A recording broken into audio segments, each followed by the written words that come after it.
That one won't be a handwriting book, but specifically sort of call it a decoder guide for cursive for all of the internet generation. The ones after that will be handwriting books. Folks. Hey, Officer Sal. Hey, Michelle. Hi. Oh. Zach, I just, I got a note from Alan a little bit ago. He's going to be joining a little bit late. I told him we'd look for him and let him in. Okay, sounds great.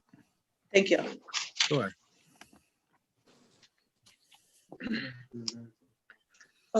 Did you? Oh, Michelle. Yeah. Michelle, do Yes. you want to live stream on our Facebook page? Never done that. Okay. Yeah. Why Do you not? think Huh? you get anybody else? Right. Yeah. Let me. Okay. Thank you. Oh, right. I can run the room. Okay. Oh, sorry. Sorry. Hi, Robert. How are you?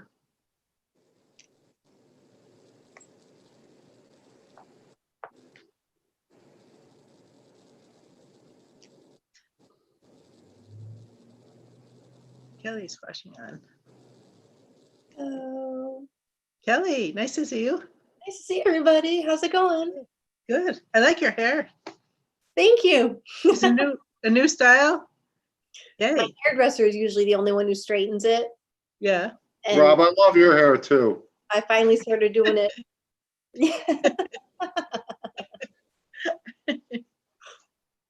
Very funny.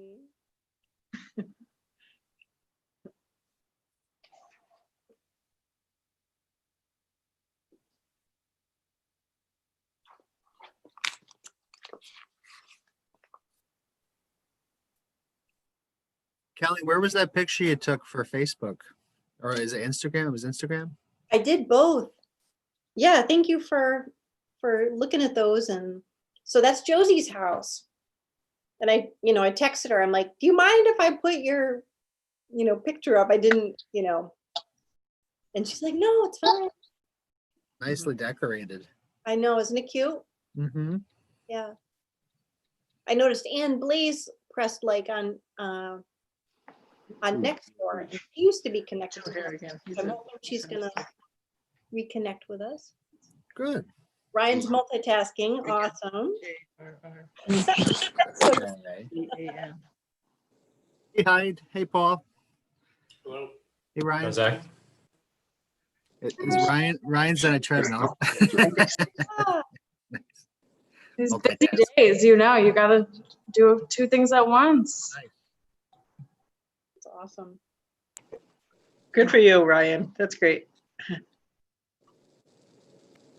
Oh, Michelle, I like your lights going up the stairs there. That's great.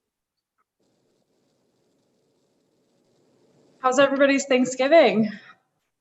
Pretty good. Oh, Quiet, haha, just the two of us. Yeah, that can be kind of nice though.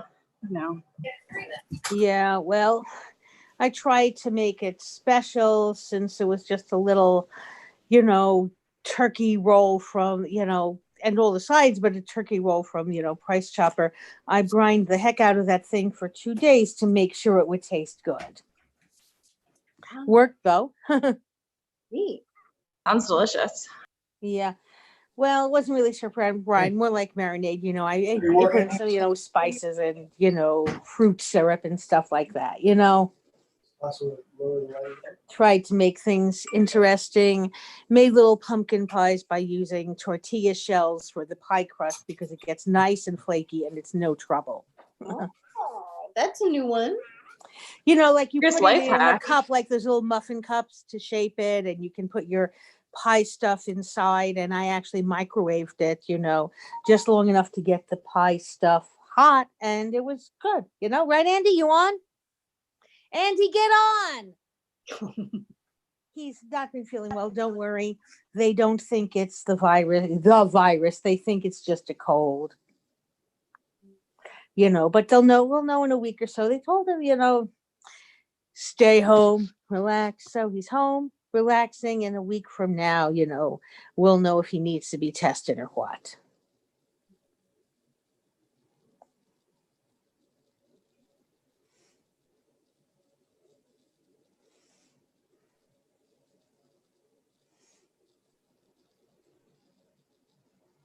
Hey, we're up on Facebook.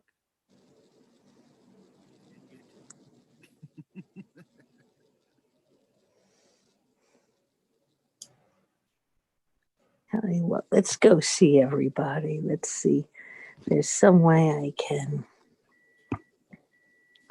get the grid, see everybody. Honey, get on, sweetheart. Are you on? You say you're on, but I don't see you, sweetheart. Now he's on. I see him. Zoom thinks his name is Zoom user. Andy, you can customize your name. Yes, dear. Okay, maybe after this meeting you can do that, right? I Mhm. forgot how to do it. I mean, I could look it up, but you could look it up too and just do it.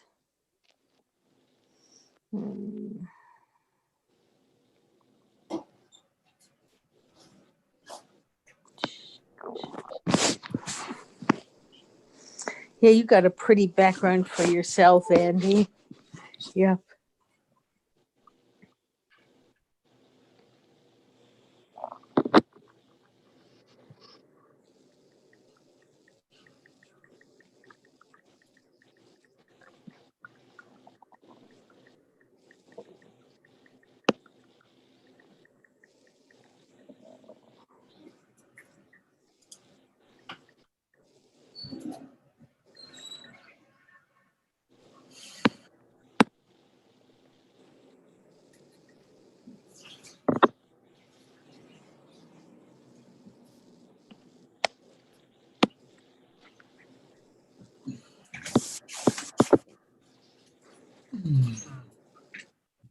John.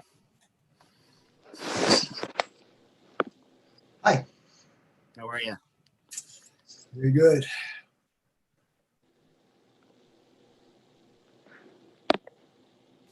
Michelle gonna be here? Oh, there she is. Okay, right here.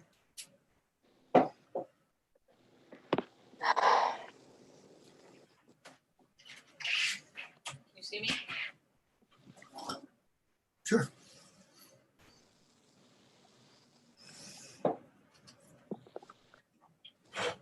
Michelle, are you having a mic? Michelle, you're muted. Yeah, I'm here.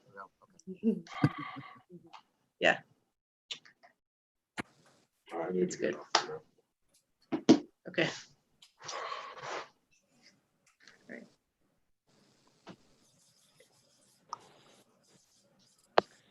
All right. Okay.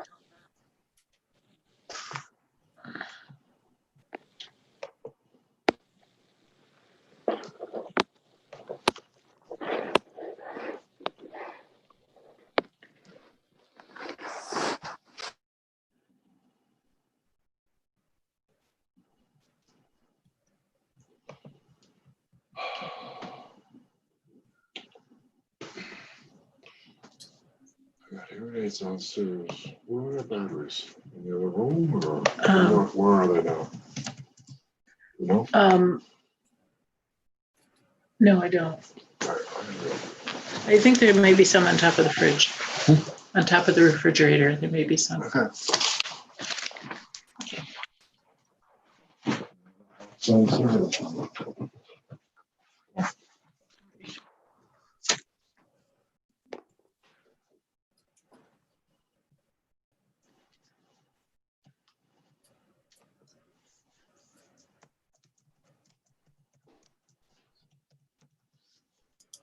Okay, all right.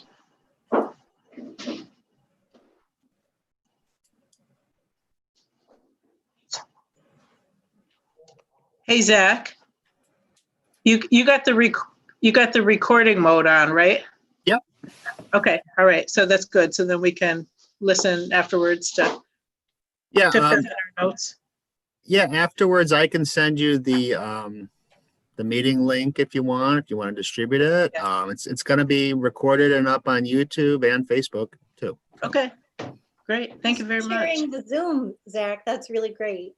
No problem. And Yes, and we it- do appreciate that. if you want it to go on public access, I can give it to Channel Albany as well. Are we ready for prime time? Think about it. Think about it. We know Zach's ready. Uh-huh. Yep. Yeah, yeah.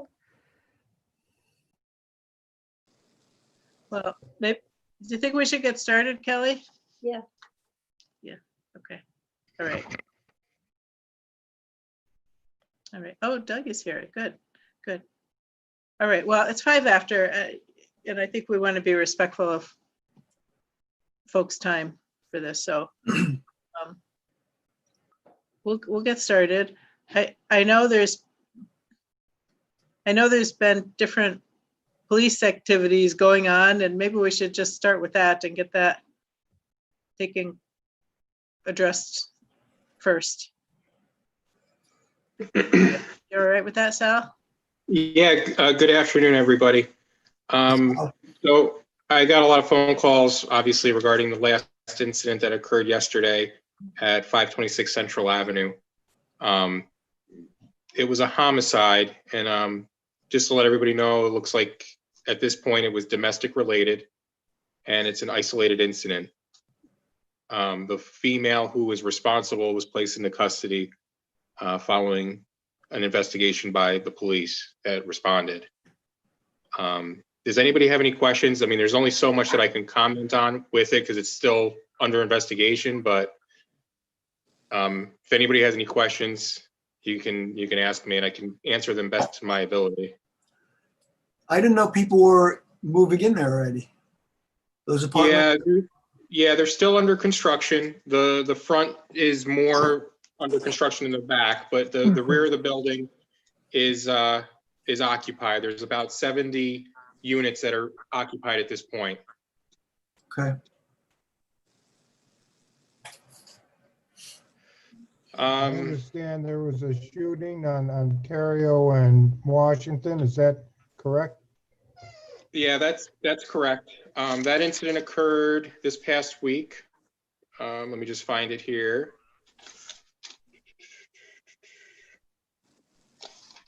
So that incident occurred, I have it somewhere. Ontario and Washington, it happened in the evening. 2 cars were involved. Several .45 caliber casings were located, as well as, I believe, a 9mm. So it's unknown if there were 2 shooters or if they were shooting at each other. That's still under investigation.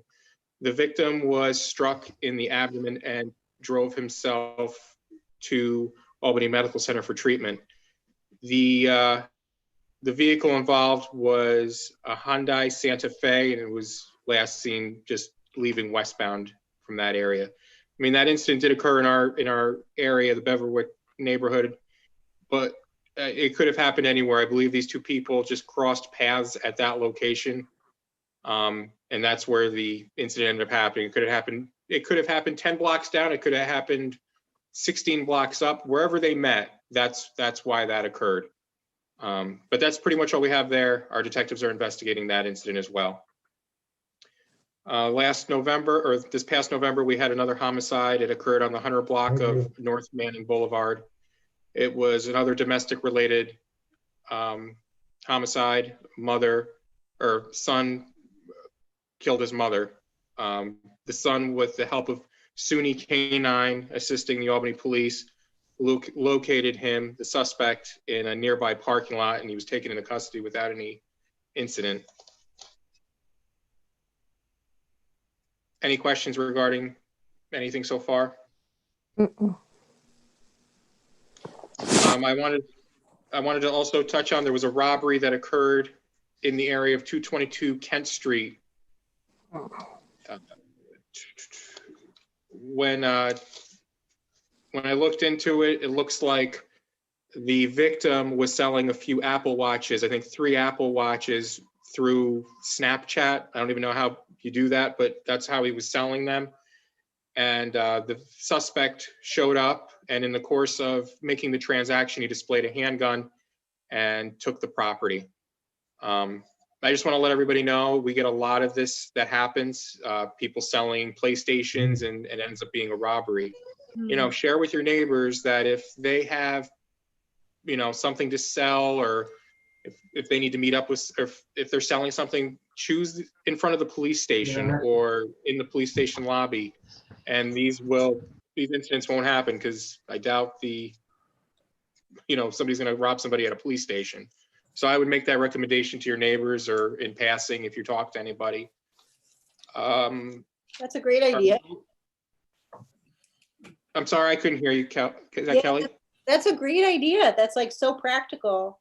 And that's a Yeah. really, Yeah, I mean, I don't think any officer would have an issue with that happening.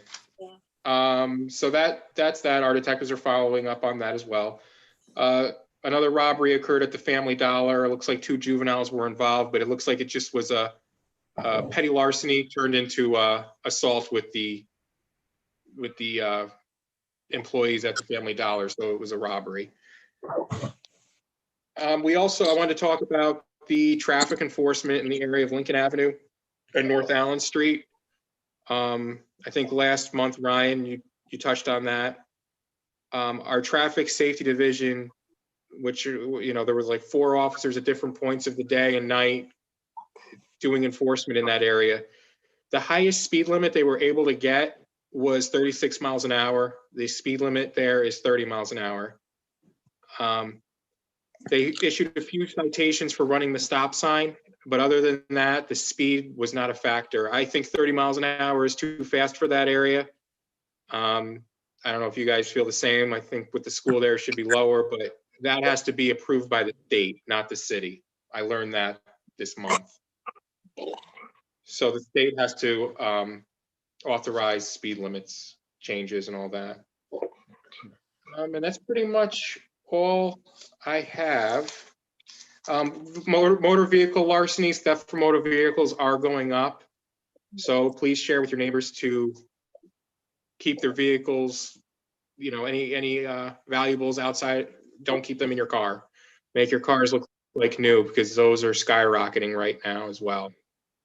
As well as motor vehicle thefts by people leaving their cars running unattended. So please, with the cold weather, either get a car starter or just let it warm up while you're inside, because we're getting a lot of stolen vehicles. And Sal, that's pretty much all I have. Does anybody have any questions? No, I'm sorry, Sal. That's a great look also, by the way. I just wanted to touch on what Sal said about larceny. I'm sorry, folks. I'm trying to keep my chocolate lab busy. So if you hear some growling, that's all it is. It's my vicious little chocolate lab. Share with your neighbors that a lot of times people also keep presents in the car. yeah. And that's why a lot of motor vehicle larcenies happen. Right around now, I mean, I know there's going to be some increase in numbers such as larcenies, robberies, burglaries. Unfortunately, those things happen around the holiday time, specifically from Thanksgiving to Christmas. We do get an uptick in that. But some of the things you can do is, like Sal said, tell your neighbors don't leave anything in the car, even presents. I know a lot of times there's that, a lot of times you might want to do that. But what we get is a lot of increase in car larcenies, especially around the holidays. Even bank robberies, you may see a lot of that happening on the news also. Unfortunately, people got to pay for presents somehow, and robbing a bank is sometimes the easiest way. But we do see an uptick in that. So I don't know if there's something maybe the city could put out. I don't know. Alfredo, do they put something out telling people not to leave valuables in a car? Does the city do that? Don't know, but we can do something. I mean, that makes sense. Keep people. Yeah, I mean, it's you think it's common sense, but around the holidays, I get it. People come home from shopping, they just want to go in their house, they leave their stuff in their car, thinking it's okay. But yeah, maybe the city. I always thought that the city did release something around the holiday time, but other than that, Sal did a great job as always. I wanted to let everybody know that you may see a lot of things on the news about larcenies and stuff like that, but unfortunately that does increase significantly around this time of year. So, but other than that, I hope everybody had a wonderful Thanksgiving, and hopefully Christmas is great for everybody, because I know this will be the last meeting till after the holidays. So I wanted to wish everybody a very Merry Christmas and a safe one with your loved ones. You too. Thank you.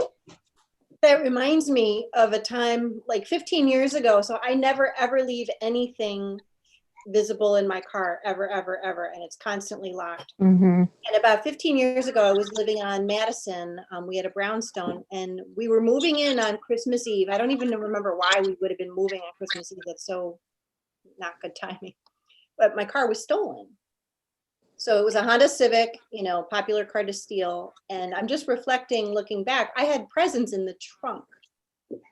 So like I've always wondered to myself, you know, geez, why would they would have taken my car? You know, there's nothing visible, but even just if they were thinking that there might have been something in the trunk even, or just the idea, you're making me think of it in a little bit different way, Joe. So you're giving me some ideas of maybe something that I'll post. Yeah, and you know what? That they found it. It doesn't even have to be a presence or valuable. I mean, my rude awakening was same area, Madison and Willard. I used to live on a brownstone there, and someone broke my window to steal a bookshelf. I swear to God, those bookshelves you buy at Walmart, the ones that are maybe 4 feet high that you put together when you get home for like, takes 5 hours to put it together. Someone broke the window of my car to steal a bookshelf that wasn't even put together. It was still in the box. Yeah. So that gives you an idea of people just see something, they don't even care what it is. Yeah. And, you know, unfortunately that's, you know, we see an uptick of that and people wonder, I have no reason why they broke into my car. Then you ask them and they're like, oh yeah, I had my, you know, my book backpack in there, or my presents for my kid. These can, you know, once the bad guys come around, they see that there's nothing there, they probably won't come around that area again. But unfortunately, criminals are like bears. Once they know they're going to get fed, they're going to keep coming back. Yep. So. And that brings me to a reflection on your report, Sal. You know, like periodically we do have a little bit more crime, and it's always helpful. I always like hearing your report and knowing where things are, and I try to map it out in my mind. And I don't know how other people feel. My brain first immediately goes to, all right, what can I do? How can I protect myself? How can I protect my neighbors? What can I do different? What behaviors can I do different? And when I hear the reports, I'm like, well, not a lot. A lot of times these things are a lot more focused between people who know each other, or it's just a lifestyle that I just wouldn't end up really running into. Except that I keep coming back to, I want to know who lives in my neighborhood, and I want to know their name, and I want to know their face, and I want them to know mine. And it just makes me feel like the beautiful reason why we do this, it feels like it really just crowds that stuff out. And it feels, I don't know if other people feel that way, but it makes me feel a little bit more insulated from anything that could be happening.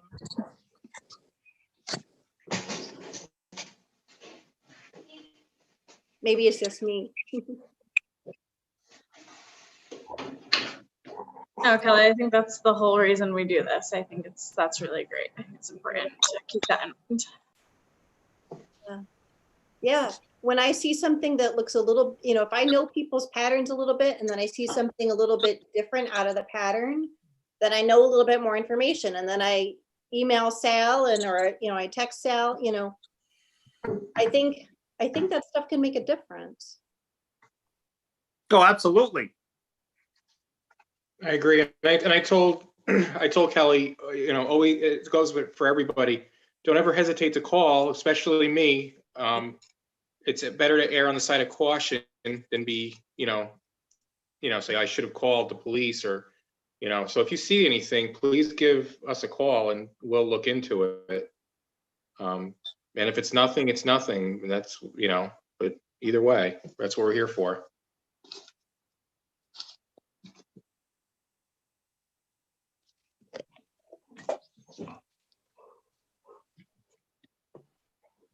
All right, then.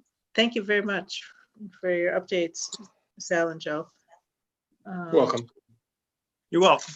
Okay. Let's see. Alfredo, you want to jump on next? Sure. I'm going to piggyback a little on what Sal spoke about 526 and the issue that occurred there. That was the building that we spent a lot of time on over the last 3 years. And I'm disappointed that this is how they're starting. And I understand it's an isolated issue. I understand it's a domestic issue. But I did reach out to the developer and made him aware that this is not how we want to start a new building. This is not what we want to see in our neighborhood. He told me that he was just made aware of the issue 15 minutes before I called, and he would get back to me. Sal, you were willing to have an outreach office in the building, and I appreciate your willingness to do that. He said that he will look at that as a potential initiative. I gave him your number for him to reach out to you as well. I also called Assemblyman McDonald. This developer has other developments in the Capital District, so I wanted him to reach out to him tomorrow so that he understands that our neighborhood is not just about keeping us happy and about keeping our neighborhood safe, but it will also affect other developments that he may want to have in the region. So hopefully this is an incident that won't occur again. It's a sad incident all around. And some of the things that I've read on social media make it even sadder. But I want you all to also be aware that we've got the developer scheduled to be at the next BNA meeting on the 12th. So, you will have an opportunity to ask him any questions directly so that, he's he's held accountable for what he promised. And we'll make sure we hold his feet to the fire. And again, I'm hoping this is just a one-time incident, and we won't have issues in this building. Alfredo, if I could just touch on that, we're having issues on Grand Street. I'm sure some people know about the area of Grand Madison. We've had several issues, police related in the area. And we're having issues with not everybody. 99% of the people that live there are wonderful law-abiding citizens, but it's the 1% that have the cops called their place time and time again. So one of the things that we recommended to some of the rental companies is have it built into the lease that if the police are called to your apartment, your flat, whatever, so many times upon further review, that could be grounds to terminate their lease. That's that keeps people out of there that are troublemakers, and it also allows the developer, the rental company, to rent to a wide variety of people, regardless of anything. And the only thing that's going to keep keep out are people that are nuisances. So that's one thing. Maybe if you want to bring that up. I don't know how their rental agreements are written up, but that's what we're recommending to rental companies on Grand Street, that if you have it built into your lease or a rental contract, that if the police are called to your residence, say, 10 times, which is a lot of times. I'm sure everybody on this could probably count on their hands the number of times they called the police, one hand. So if that does occur, then that could be grounds to terminate their rental agreement. So that might be something to also bring up with them if they want to work that into their lease. And Sal and I can all, work with you, and as far as getting information going forward, if that's built in, if you needed that to, if they needed that to present to civil court to get someone kicked out of their apartment. Thank you. And I'll make sure I share that with them. Yeah, that's great. That's a great piece More of like 5 advice on times. that. 10 times seemed a little excessive. Yeah. Number, Joe. I was thinking once or maybe Twice. twice. She said Hey, I couple. wasn't always a cop. So I was. I'm still here though, so I've only transgressed once or twice. Would there be grounds for removal with things lately with COVID? I know that like evictions are stalled and courts and everything. Evictions are Something currently. someone could do if there's violence like that? Yeah, right now, Cuomo suspended all evictions till, I wanted to say, I thought till January, but with January and February coming, most judges will not evict anybody either, even though because of the cold weather. A lot of times I've seen judges say, okay, you're evicted, but that's to take effect March 1st, because they don't want to kick anybody out in the cold. And unfortunately, the person that's that affects the most is the owner, because regardless of whether or not that person lives there and is paying, he still has to pay the bank his mortgage. And what we're finding out now, people that are getting, people that are just not paying their rent because they know that they can't be evicted. And it's horrible. We're finding that people just don't pay the rent, and there's nothing that the landlord can do, because the eviction process in Albany has been suspended per the governor's orders till, I believe, January. But that'll most likely, with the uptick in COVID, I could very much see him extending that to the warmer months. So that's another unfortunate thing we have, is that people just aren't paying their rent, knowing that there's nothing the landlord can do. And it's not a police matter, it's a civil matter at that point. But you're right, at least landlords can set the tone and have things in writing. Maybe it'll still take a while before anyone can really do anything, but at least it'll be in the lease if they write something like that. That's a great suggestion, a great practical suggestion. Yes, I don't see a lot of landlords putting that in. I've never saw that put in, and I think they're starting to figure out that as long as they point that out to their tenant, they can put whatever they want in there. I actually might have it in mine. I live in a 2-family, so I have amazing tenants, but I've been a landlord before, and I think I combined terms from like 5 different leases, and I'm pretty sure I have something like that in there, just in case. It doesn't affect anybody except for someone that might be a problem. So that's a good one.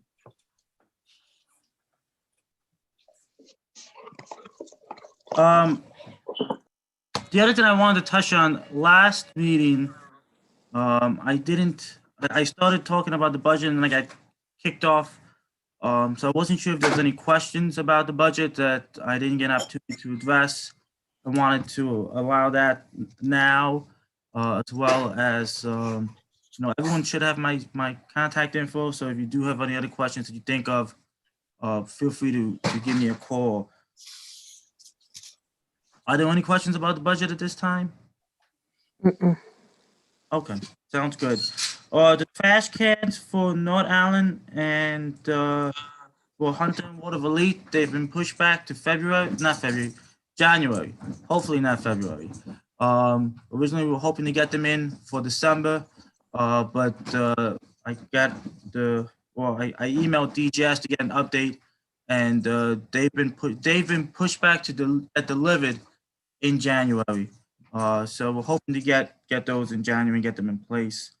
I know the weather's starting to get cold, and hopefully we won't get too much snow, but in case we do, if you know any residents that need help getting snow removal, please have them contact me.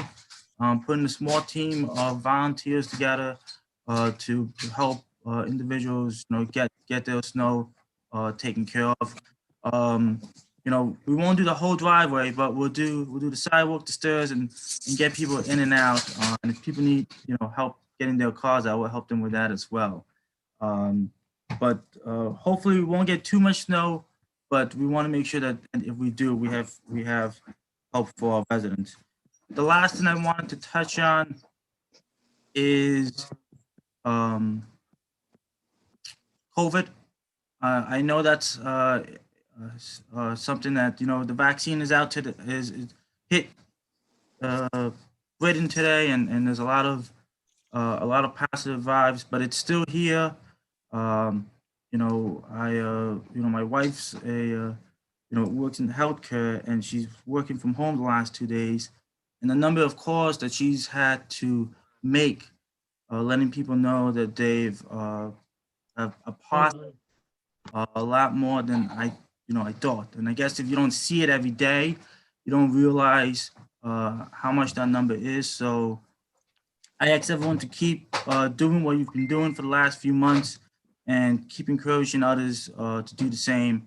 And hopefully in a few months, we'll be over this, and we'll be in a better place. Any questions, concerns, any issues that I should be made aware of? I have a question. I know I'm coming in late. But last night we had an accident on our street and the tow truck drivers left all this glass on the street and it wasn't cleaned up. Who do I contact about that?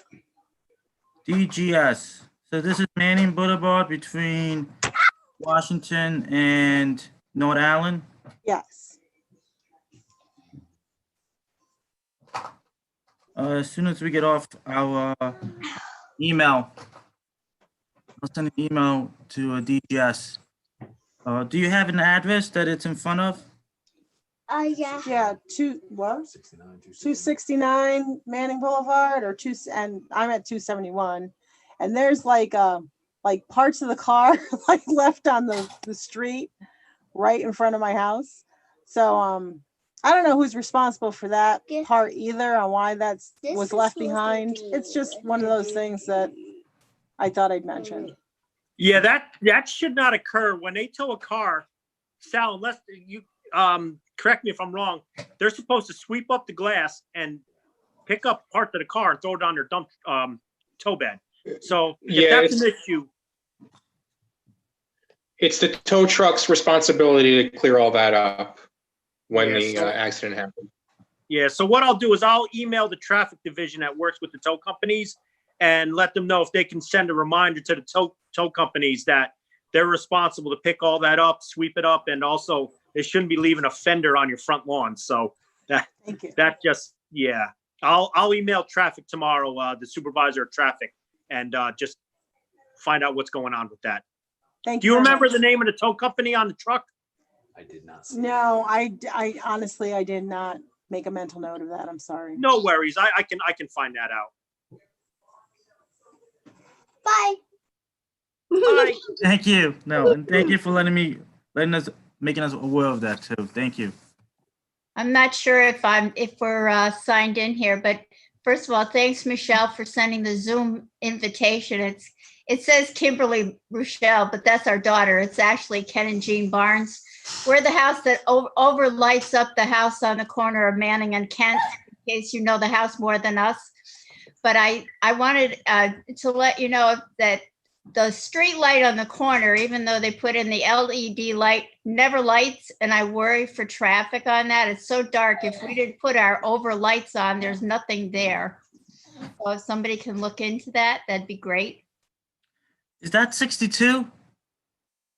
Is that the one on Manning on the corner of Manning and North Main? Okay. I think that's 62. We've called that one in before. I'll have my sister check on the number tonight, and I'll send an email to the planning department is overseeing the light poles.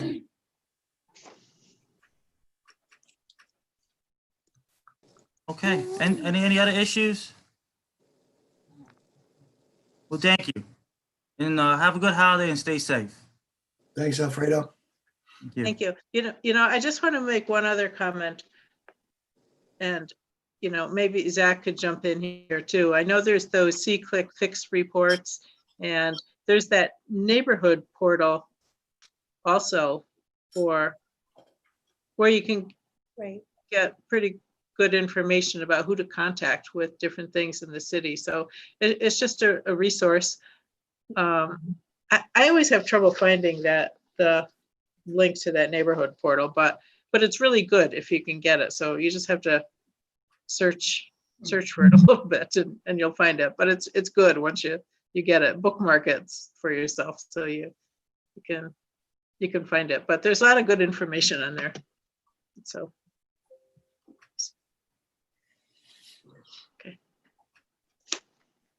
okay, let's see. Okay, thanks, Alfredo. Hey, Ray, you got any county news? The budget stuff coming up, right? Well, we wrapped it up last night. First of all, can you hear me okay this month?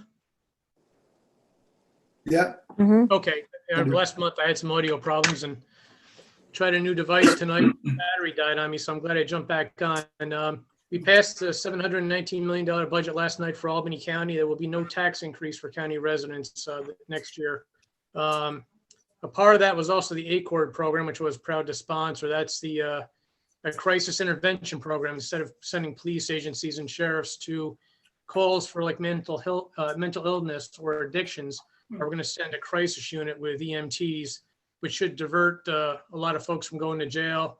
They'll save the county some money as well. We did have some other items last night. I did see Hyde Clark on there. It looks like he was on here. I don't know if he's on here anymore, but Hyde Clark was appointed to our, there he is. Hyde, congratulations on being appointed to the Ethics Commission. Dan McCoy, the county executive, appointed him last night to our Albany County Ethics Commission, which we adopted about 6 years ago now.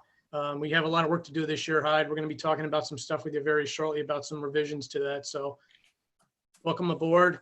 Alfredo talked about COVID. I am on the health committee, and we do have a crisis ongoing right now in Albany County.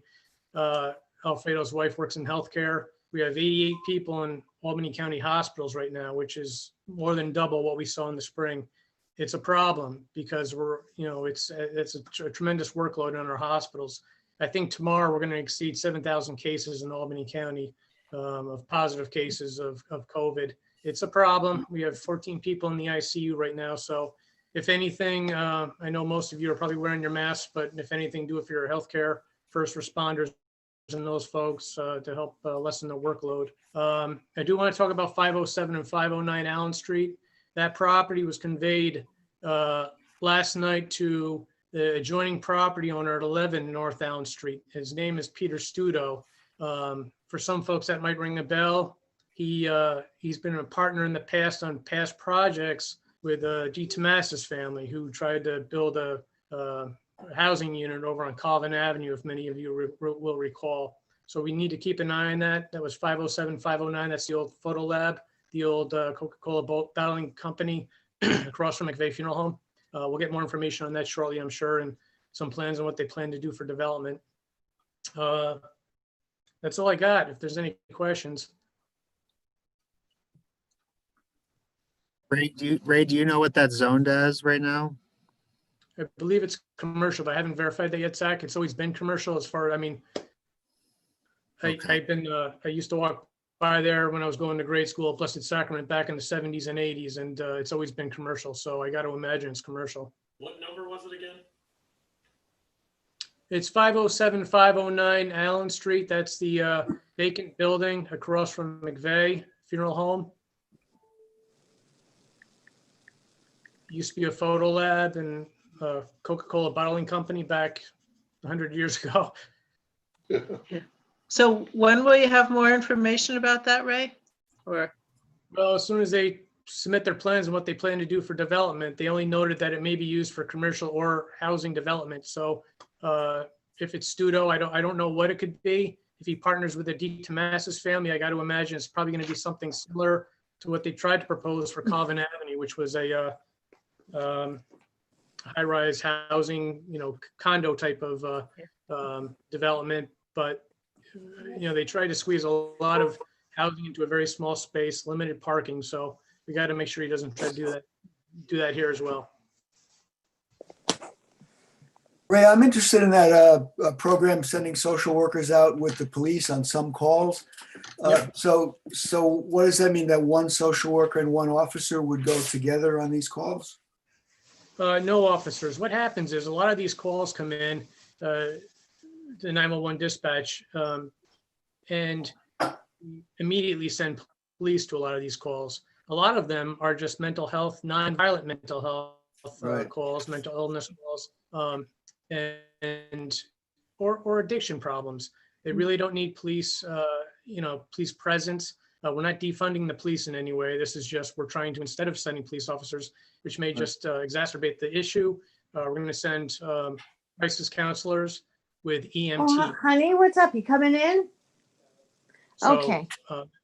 That's the intent of that program, John. Okay, thanks.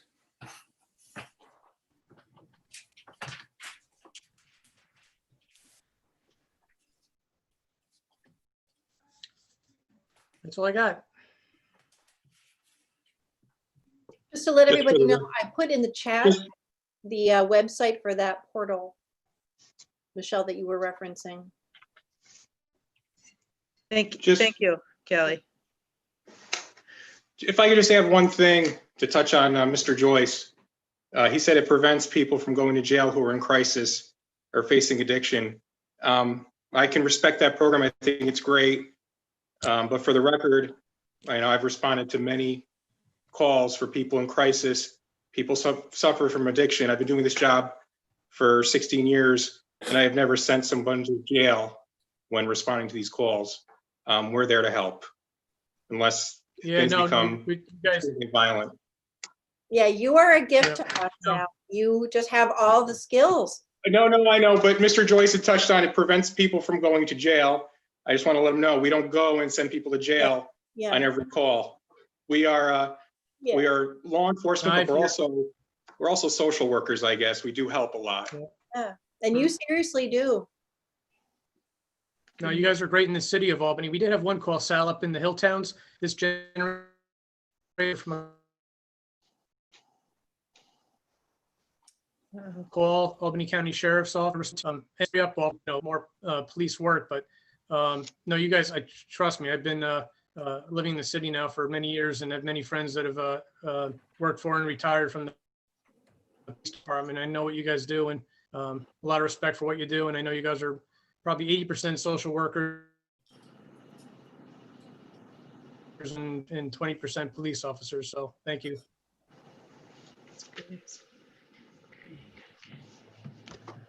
And I could picture it being helpful, like I have a nephew in the Syracuse area who, age 20, started having first psychosis, and the police came, and, he was scared, and he was talking about, putting calamine lotion on his eyes and everything. And, the police put him in handcuffs, and he didn't go to jail or anything, but this was a couple years ago. He had a hospitalization, and to this day, he still is saying, am I a good person? Why did I get handcuffed? And so I can see, like, not every police has the same set of skills, just the way, I'm a social worker. I don't have the same set of skills as every other social worker. So there's a whole range.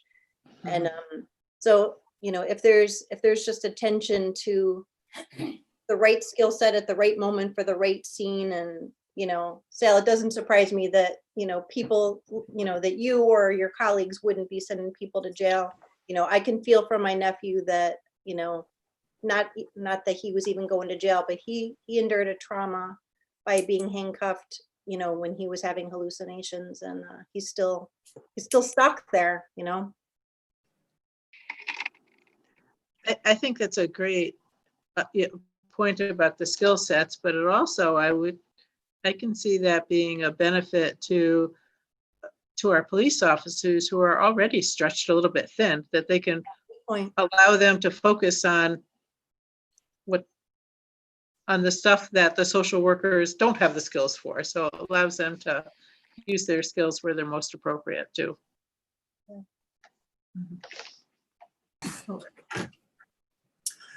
I wanted to mention, I have a mention about redistricting of the Common Council wards, which is done every 10 years after the census. And I bring it up even though it's kind of early, because last year, in my opinion anyway, it was a disaster. They split up at least 6-7 neighborhood associations that used to have one Common Council member, and split them up into several wards. So I'm hoping that doesn't happen this year. I just want to let people know that might be something to pay attention to. Actually, I'm hoping that it gets reversed this year. That's what.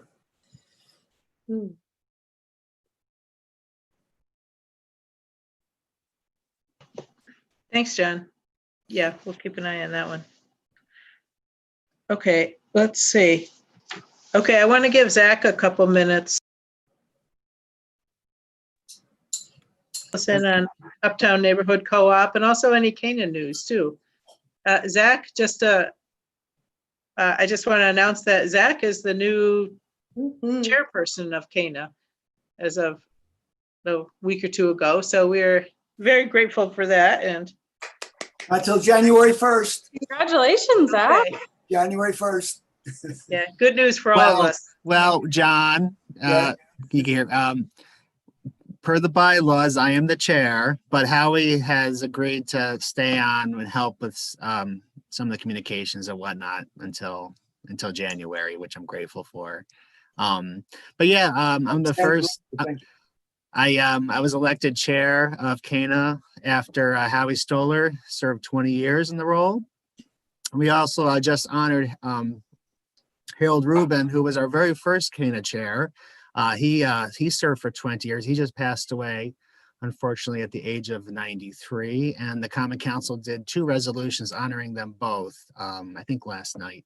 But Cana news, so I'm taking the helm. I plan to move forward and respect the traditions of Cana, but also bring forth some of my new ideas and solutions. So I'm really looking forward to the next 2 years. And my first meeting as chair will be January the 6th. And Kawita Adams is superintendent of Albany City School District. She wanted to come and speak to us about the COVID-19 situation. So I think that would be a really important meeting for everybody to attend. And then the cooperative is meeting next Thursday. I'm actually going to send out an email reminder pretty soon. We have Paul Collins Hackett. He is the new executive director of the Red Bookshelf. It's a not-for-profit child literacy program that they have these little bookshelves all throughout Albany at different locations and different festivals. And then Monica Beckman from Life Path. It's what's formerly Senior Services of Albany. She's coming to present about her organization and some of the stuff they do with Meals on Wheels and whatnot. So that's about it. I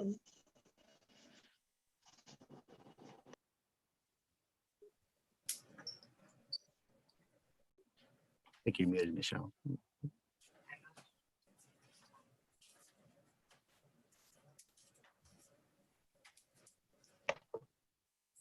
Thank you very much. All right. Does anybody else have anything? I've got one last thing to say here, only because you may have seen, if you've been following our Facebook, that over the past couple of days, twice there was an ad that popped up for somebody that was trying to make a post in advertising, and we typically don't have advertisements on that site. And this person was from outside the neighborhood. He has a pooper scooper service.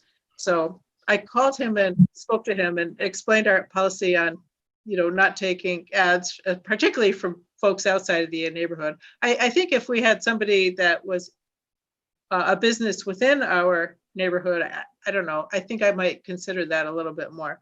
But I